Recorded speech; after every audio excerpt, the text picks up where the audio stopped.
నా భావి కార్యక్రమాల స్పష్టీకరణ. నందనవనంలో నా 2వ రోజు ఇంకా ఆశ్చర్యకరమైనది. క్రిందటి రాత్రి గురుదేవులతో దర్శించిన ఋషుల సాక్షాత్కార దృశ్యము నా కళ్ళ ముందు సినిమా రీళ్లలాగా తిరుగుచున్నది. నా భవిష్యత్ కార్యక్రమాలను నిర్ధారించుకొనుటకు గురుదేవుల కొరకై నిరీక్షిస్తున్నాను. ఎండలో నందనవనము అంతా పూలపాన్పు పరిచారా అన్నట్లు ఉన్నది. రకరకాల రంగుల పువ్వులు అన్ని చోట్ల వికసించి మనస్సుని ఆహ్లాదపరుస్తున్నాయి. గురుదేవులు స్థూల శరీరంతో సాక్షాత్కరించారు. సంభాషణ మొదలుపెట్టారు. ఆయన ఇలా అన్నారు: నాకు నీ క్రిందటి జన్మల శ్రద్ధ, సాహసము పూర్తిగా తెలుసు. ఈసారి నిన్ను ఇక్కడికి పిలిచి అతి క్లిష్టమైన పనుల కార్యభారాన్ని మోయగలవో లేదో అని 3 పరీక్షలు పెట్టాను. నీ యాత్ర పొడుగునా నేను అనుక్షణం నీతోనే ఉన్నాను. ప్రతి సంఘటన వలన నీలో వచ్చే ప్రతిక్రియలను చాలా జాగ్రత్తగా గమనించాను. దానివలన నేను పూర్తిగా సంతుష్టడనైనాను.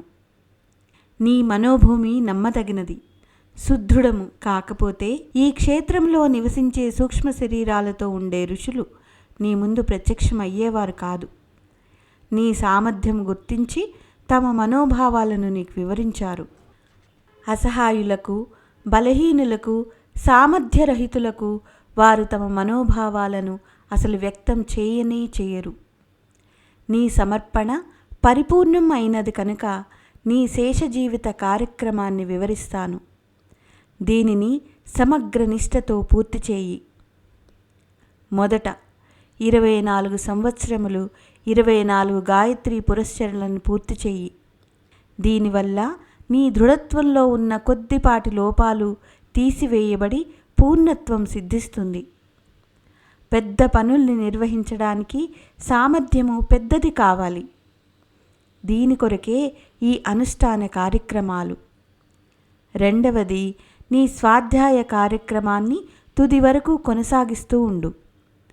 అటు పిమ్మట ఆర్ష గ్రంథాలను అనువదించి అందరికీ అందచేయి. దీనివల్ల నశించుచున్న దేవ సంస్కృతి పటిష్టమై ముందు ముందు ఒకే విశ్వ సంస్కృతిని స్థాపించటానికి దోహదం చేస్తుంది. అంతేకాక స్థూల శరీరము ఉన్నంత వరకు మానవులలో దేవత్వ వికాసము, పృథ్వీ మీద స్వర్గావతరణ కొరకు అందరికీ సులభముగా అర్థమయ్యే సాహిత్యాన్ని సృజించు. ఇది నీ సాధనా శక్తితోనే సంభవం అవుతుంది. సమయము ఆసన్నమైనప్పుడు అనేక మంది సత్పాత్రులు చేరి మొదలెడిన పనిని పూర్తి చేస్తారు.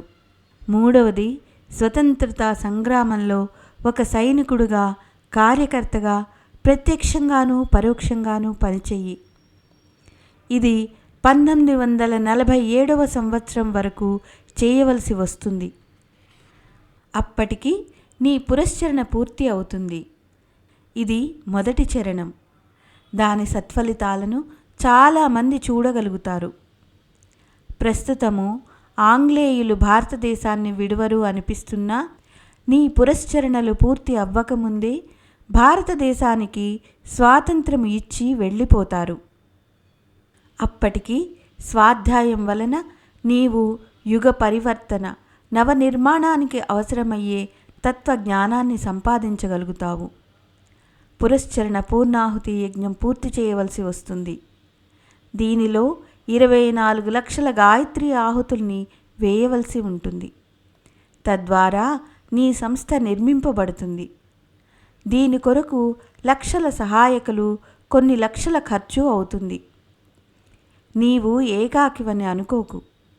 మేమంతా నీతోనే ఉంటాము. నీ ఉపాసన ఫలం ఉంటుంది. అందువలన నీవు ఏమాత్రం సందేహించకు. సమయము వచ్చినప్పుడు అంతా సమకూరుతుంది. అంతేకాక అందరికీ నిజమైన సాధకుని నిజమైన సాధన ఎంత మహోన్నతమైనదో స్పష్టంగా తెలుస్తుంది. నీ కర్తవ్యాన్ని నీవు చేయి. మనం ఇద్దరం కలిస్తే 1+1 2 కాదు, 1+1 11కు సమానమవుతుంది. అంతేకాక ఇవి దైవము ద్వారా సమకూర్చబడే కార్యక్రమం. ఇక సందేహం ఎందుకు? అన్నీ కాలానుగుణ్యంగానే సమకూరుతాయి. ఇప్పటి నుండి ఆలోచించే అవసరమే లేదు. స్వాధ్యాయము చేస్తూ ఉండు. స్వాతంత్ర సైనికుడిగా పనిచేస్తూ ఉండు. ప్రస్తుతము మొదటి చరణము యొక్క 3 అంశాలను నిర్వర్తిస్తూ ఉండు. తరువాత కార్యక్రమాలను సూచనప్రాయంగా తెలుపుతాను. సత్సాహిత్య ప్రచురణ ద్వారా స్వాధ్యాయము. ఒక విశాలమైన ధార్మిక సంస్థ ద్వారా సత్సంగము మధురలో ఉండి నిర్వర్తించాలి. పురస్చరణ పూర్ణాహుతి కూడా మధురలోనే జరగాలి. మానవునిలో దైవత్వం ఉదయించడానికి పృథ్వీపై స్వర్గావతరణకు చేసే మహత్తరమైన ప్రణాళికలు అక్కడి నుండే ప్రారంభించాలి.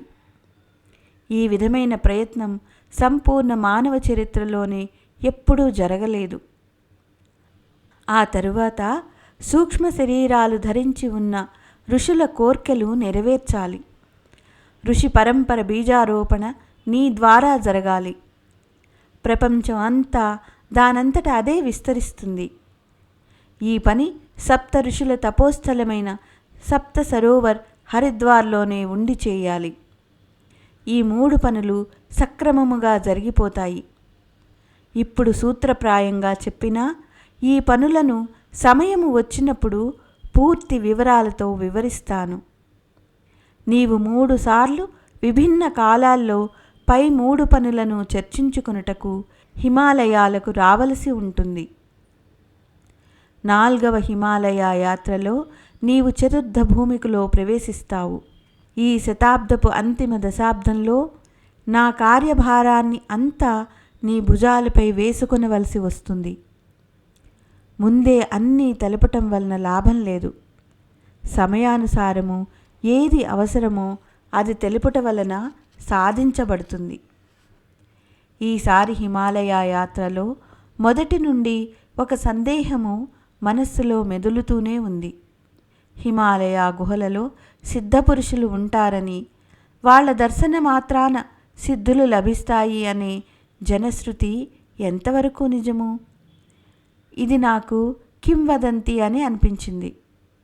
గురుదేవులు నా మనస్సులోని భావాలను అడగకుండానే తెలుసుకున్నారు. నా భుజములపై చేయి వేసి ఇలా అన్నారు, నీకు సిద్ధపురుషుల అవసరం ఏముంది? ఋషుల సూక్ష్మ శరీరాల దర్శనం నీకు తృప్తినీయలేదా? నా మనస్సులో అవిశ్వాసమా? అది స్వప్నములో కూడా జరగదు. ఇది కుతూహలము మాత్రమే. గురుదేవులు దీనిని అవిశ్వాసము అనుకుంటే శ్రద్ధాక్షేత్రములో నా పాత్రతను చాటి చెప్పుకున్నట్టే. ఈ ఆలోచన మనస్సులోకి రాగానే స్తబ్దుడనైనాను. మనస్సుని చదవగలిగే ఆ దేవాత్మ ఇలా అన్నారు, వారు నిశ్చయంగా ఉన్నారు. కానీ ఈ మధ్యకాలంలో 2 మార్పులు వచ్చాయి. రోడ్డు వాహనాల సౌకర్యం ఎక్కువ అగుట చేత, యాత్రికులు ఎక్కువగుట చేత వారి సాధనకు విఘ్నం వస్తుంది. రెండవది, వేరొక చోటికి వెళ్ళిపోతే శరీరాన్ని పోషించడం సమస్య అవుతుంది. అందువలన వారు స్థూల శరీరాలను పరిత్యజించి సూక్ష్మ శరీరాలను ధరించారు. దానివలన వీరు ఇతరులకు కనిపించకుండా పోవడమే కాకుండా నిర్వాహక సాధనాల అవసరం కూడా ఉండదు. అందువలన వీరు శరీరాలనే కాక స్థానాన్ని కూడా మార్చివేశారు. అన్నీ మారిపోయినప్పుడు వాళ్ళు ఇంకా ఎలా దృష్టిగోచరమవుతారు? సత్పాత్రులైన సాధకులు లేకపోవటం వలన కూడా తమ దర్శనాలను అపాత్రులకు ఇచ్చి వారిని అనుగ్రహించి తమ శక్తిని నష్టపరుచుకొనలేరు. అందువలన అందరూ వెదికే ఆ సిద్ధులు కనిపించరు. నీవు మరలా హిమాలయాలకు వచ్చినప్పుడు ఆ సిద్ధపురుషులను చూపిస్తాను. పరబ్రహ్మ అంశతో కూడిన దేవాత్మలు సూక్ష్మ శరీరంలో ఎలా ఉంటారో నాకు ఇంటి వద్దనే గురుదేవుల రూపంతో పరిచయం అయింది. వారి కరకమలాలకు నా జీవిత నావ చుక్కానిని అందించాను. అయినా నా బాల్య చాపల్యము తన పని తను చేస్తూనే ఉంది. హిమాలయాలలో అనేక మంది సిద్ధపురుషులు ఉంటారని విన్నాను. వారిని చూడాలని ఉండే కుతూహలము, ఋషుల దర్శన భాగ్యము గురుదేవుల మాటల వలన శాంతించబడినది. ఈ కోరిక నా మనస్సు అంతరాళాల్లో ఎక్కడో దాగి ఉన్నది. అది నేటి దర్శనము వలన వారిని భవిష్యత్తులో కూడా చూడగలను అనే ఆశాభావం వలన తృప్తి చెందింది. సంతోషంగా ముందు నిండే ఉన్నా ఇప్పుడు అది ప్రఫుల్లముగా మారింది. ఇంకా ఎక్కువ కూడా అయింది. గురుదేవులు ఇంకా ఇలా అన్నారు, ఈసారి నిన్ను ఎప్పుడు పిలిచినా 6 నెలలకు లేక 1 సంవత్సరమునకు ఇక్కడ ఉండేందుకు పిలుస్తాను. నీ శరీరము ఇక్కడి పరిస్థితులకు సులభముగా తట్టుకోగలదు. ఈ అభ్యాసము పరిపక్వము చేసుకొనడానికి నిర్ణయింపబడిన కాల వ్యవధులలో హిమాలయాలలో 3 సార్లు ఉండవలసి రావచ్చును. నీ స్థూల శరీరము నుండి సూక్ష్మ శరీరము, అక్కడి నుండి కారణ శరీరంలోనికి ప్రవేశించడానికి తీవ్రమైన తపస్సు చేయవలసి వస్తుంది. శరీరాన్ని ఆకలి, చలి, దాహం, వేడి, నిద్ర, అలసట, చికాకు పెడతాయి. ఈ 6 ఇంటిలో ఉండి గెలవటం కష్టం. అవసరాలు తీర్చే పరిస్థితుల వలన తీవ్ర తపశ్చర్య కఠినమవుతుంది. అంతేకాక మనస్సుని ఆవహించి ఉండే కల్మషాలు ఏదో ఒక సంఘటన వలన ఇంటి వద్ద ఎక్కువ అవుతాయి. అందువలన కామ, క్రోధ, మోహ, లోభ, మదమాశ్చర్యములు అనే 6 శత్రువులను అరణ్యంలో ఉండే గెలవటానికి ప్రయత్నం చేయాలి. ఇంటి వద్ద నీకు సమయము కూడా దొరకదు. దీనిని అభ్యసించడానికి నిర్జన ప్రదేశములో వేరుగా ఉండి లోపల జరిగే ఈ మల్లయుద్ధంలో గెలుపొందడం తేలిక అవుతుంది. హిమాలయాలలో ఉండి నీవు శారీరక తితీక్ష, మానసిక తపస్సు చేస్తే మిగిలిన సంవత్సరాలలో జన సమూహము మధ్య ఉన్న హిమాలయాలలో అభ్యసించిన సాధన ఎంత పరిపక్వమైనదో తెలుసుకోగలుగుతావు. ఈ కార్యక్రమము గురుదేవులు సిద్ధం చేసిన నా కొరకు కూడా అదే. స్వాధ్యాయము, సత్సంగము, మనన, నిధి ధ్యానముల వలన 10 ఇంద్రియాలను 11వది అయిన మనస్సును నిగ్రహించి ఆత్మ సంయమనము చేయగలిగితే మనిషిలోని బలహీనతలు సమసిపోవటమే కాక అనేక దివ్య విభూతులు ప్రస్ఫుటమగుటననే సత్యము యొక్క అనుభూతి కలుగుతుంది. సశరీరముగా సిద్ధ పురుషులు అవటానికి ఇదే రాజమార్గము. ఇంద్రియ నిగ్రహము, ఆత్మ నిగ్రహము, సమయ నిగ్రహము, మనోనిగ్రహము, ఈ 4 నిగ్రహముల వలన మనిషి మహామానవుడుగా రూపొందుతాడు. కామ, క్రోధ, మోహ, లోభాలను గెలవగలిగితే అతనికి అనేక లౌకిక సిద్ధులు హస్తగతమవుతాయి. నేను తపోనిష్టలోనే జీవితం గడపాలని అనుకునేవాడిని. కానీ సమర్పిత జీవితంలో స్వేచ్ఛాచరణం ఎలా వీలవుతుంది? నా కోరికను గురుముఖంగా ఆజ్ఞాపించినప్పుడు నా సంతోషానికి అవధులు లేవు. ఈ కార్యక్రమాలను పాటించే సమయం కోసము నిరీక్షిస్తూనే ఉన్నాను. గురుదేవులు ఇలా అన్నారు, ఇక సంభాషణలు చాలు. నీవు గంగోత్రి వెళ్ళు. అక్కడ నీకు నివాసము, ఆహారము కొరకు వసతి ఏర్పాటు చేశాను.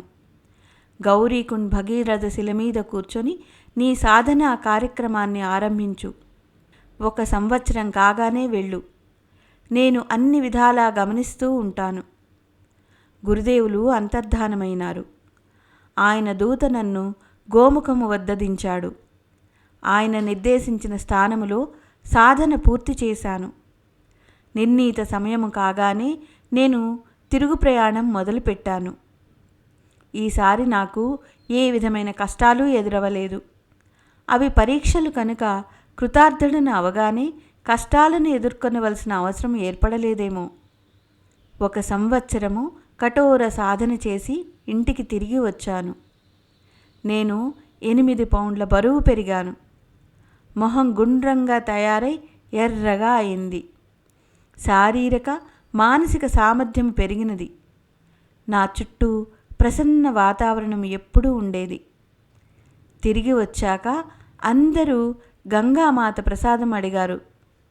గంగోత్రి నుండి తెచ్చిన ఇసుకనే చిటికెడి ఇచ్చాను. గోముఖము నుండి తెచ్చిన జలాన్ని ప్రసాదంగా ఇచ్చాను. కంటికి కనిపించే ప్రత్యక్ష ప్రసాదము ఇదే కదా.